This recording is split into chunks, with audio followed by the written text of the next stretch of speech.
Hello বন্ধুরা, চলে এসেছি নতুন একটি ভিডিওতে। আজকের ভিডিওতে আমাদের আলোচ্য বিষয় 31 তারিখের যে কেস সেটা কী হয়েছে সেটা নিয়ে। তো ক্যালকাটা হাইকোর্টের যে অফিসিয়াল ওয়েবসাইট সেখানে গিয়ে তোমরা পার্টি নেমটা ক্লিক করবে। তো পার্টি নেমে ক্লিক করলে এখানে পিটিশনার, সেখানে ওয়েস্ট বেঙ্গল সিলেক্ট করবে, তারপরে এখানে 2026 সিলেক্ট করবে, আর এখানে ক্যাপচার যেটা আছে সেটা ফুলফিল করে দেবে 5NC6E। এরপরে গো অপশানটা ক্লিক করবে, ঠিক আছে। আচ্ছা, গো অপশান ক্লিক করলে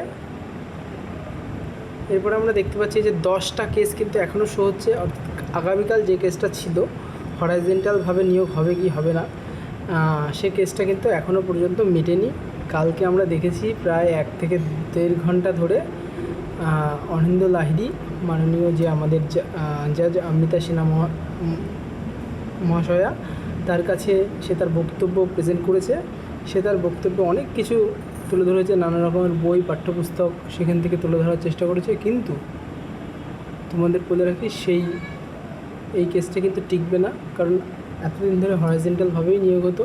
তবে সরকার পক্ষের উকিলকে এখনও বক্তব্য রাখার সুযোগ দেওয়া হয়নি। সে শুধু পয়েন্টগুলো নোট ডাউন করছিল। আমরা দেখেছি সরকার পক্ষের যে উকিল সে কিন্তু চুপচাপ বসেছিল, সে শুধু শুনছিল, বিশেষ কোনো বক্তব্য রাখেনি। আর যে সরকারের বিপক্ষে উকিল অর্থাৎ অনিন্দ্য লাহিড়ী, সে কিন্তু যথেষ্ট বাড়ি থেকে প্রিপেয়ার হয়ে এসেছিলো এবং সে তার বক্তব্য তুলে রেখেছে, ঠিক আছে। যত সম্ভব সে তার বক্তব্য দেওয়ার চেষ্টা করেছে। সে মাননীয় জজ মশাইকে আরও একটা দিন সময় চেয়েছে। আশা করি সেটা শুক্র কি শনিবারের দিকে সেই কেসটা আবার উঠবে। সে তার বক্তব্য হয়তো সেখানে শেষ করে দেবে। এরপর সরকারের পক্ষের যে উকিল সে হয়তো তার বক্তব্য রাখবে, তারপরেই মাননীয় জজ কিন্তু কেসের যে শুনানি সেটা কিন্তু করে দেবে আশা করা যায়, ঠিক আছে। তো এইটুকুনি বক্তব্য ছিল।